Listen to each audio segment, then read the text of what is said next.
The entire history of the United States in just 5 minutes? You gotta be kidding me, right?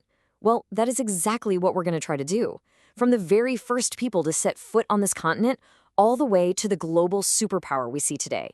It's a huge challenge, but hey, let's dive in. All right, so here's how we're going to tackle this massive story. First up, the first peoples. Then we'll get into colonization and the revolution. After that, it's all about expansion and division, a real tug of war. Then we'll see how a world power emerges. And finally, we'll look at the US as the modern superpower. Ready? Okay, so to really get this story, we need to rewind. I mean, way back, long before 1776, long before any European ships arrived. We're starting with the very first people who called this place home. So, where does a nation really begin? It's a great question. And for the land that would one day become the United States, the story doesn't start with a flag or a declaration. Nope. It starts with footsteps. Footsteps across a vast, frozen bridge of land. So you might be wondering, how did people even get here in the first place? Well, the leading theory is pretty amazing. Picture this. During the last ice age, so much of the world's water was locked up in glaciers that the sea level dropped, revealing a land bridge called Beringia. It connected what we now know as Siberia and Alaska. For thousands of years, people just walked across, migrating and spreading out across the Americas. Then the planet warmed up, the ice melted, and poof, the land bridge disappeared under the waves. This left these early peoples to develop their own unique cultures, completely isolated for millennia. And, totally separate from this, much later, you had incredible Polynesian sailors navigating the vast Pacific to settle Hawaii. Now, it's so important to get this. We're not talking about one single group of people. Not at all. Over thousands of years, these pioneers spread out and formed countless distinct nations and tribes. They built these incredible, complex civilizations. I mean, you had the amazing mound builders in the Mississippi Valley, the powerful Iroquois Confederacy up in the Northeast, each one with its own completely unique and rich culture. And this is where the story takes a massive, dramatic turn: the arrival of Europeans. This single event would kick off a chain reaction, centuries of colonization, unimaginable conflict, and in the end, the violent birth of a brand new nation. You know, after Columbus's voyage in 1492, it was like a global land rush. All the major European powers scrambled to get a piece of the New World. You had Spain building a huge empire down in the south and the west. France claimed a massive chunk to the north, but it was the English colonies dotting the eastern seaboard. Those are the ones that would eventually become the United States. And wow, did those 13 British colonies grow? The growth was just explosive.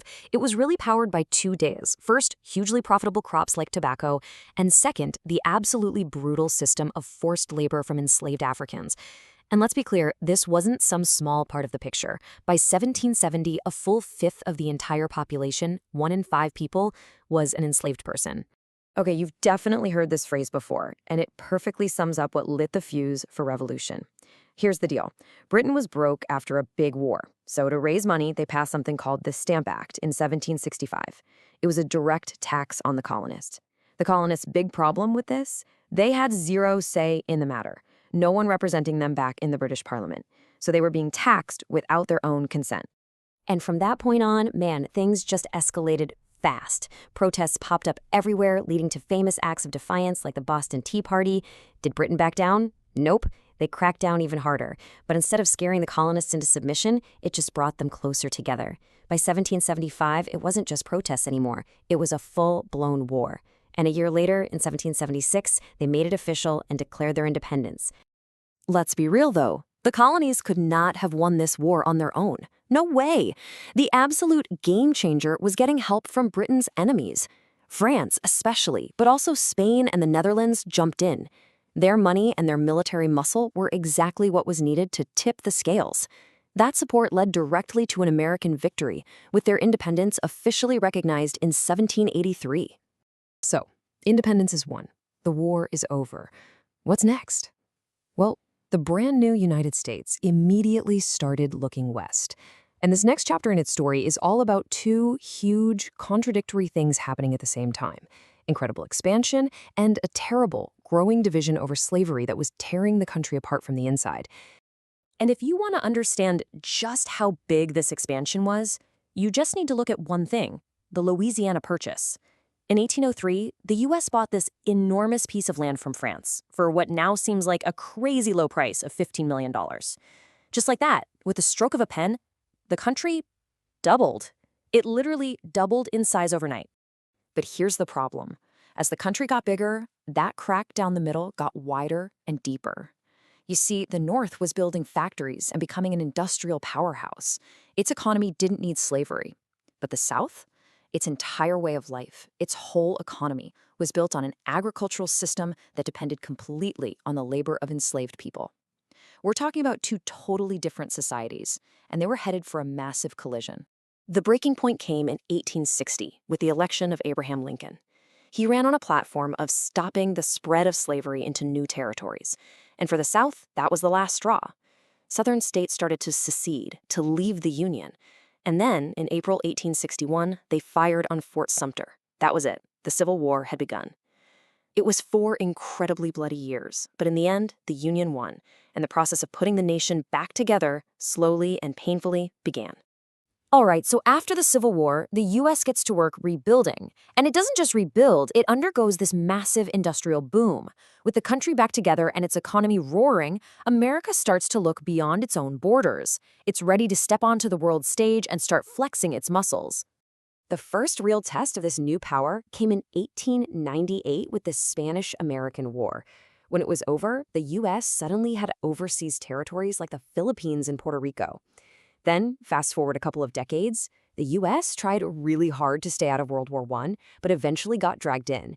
And its entry was decisive. It helped the Allies win, and that really cemented America's status as a major world power. Man, the first half of the 20th century was just one crisis after another. It was a total gauntlet. You have the massive party of the Roaring Twenties, which then comes to a sudden screeching halt with the Great Depression in 1929.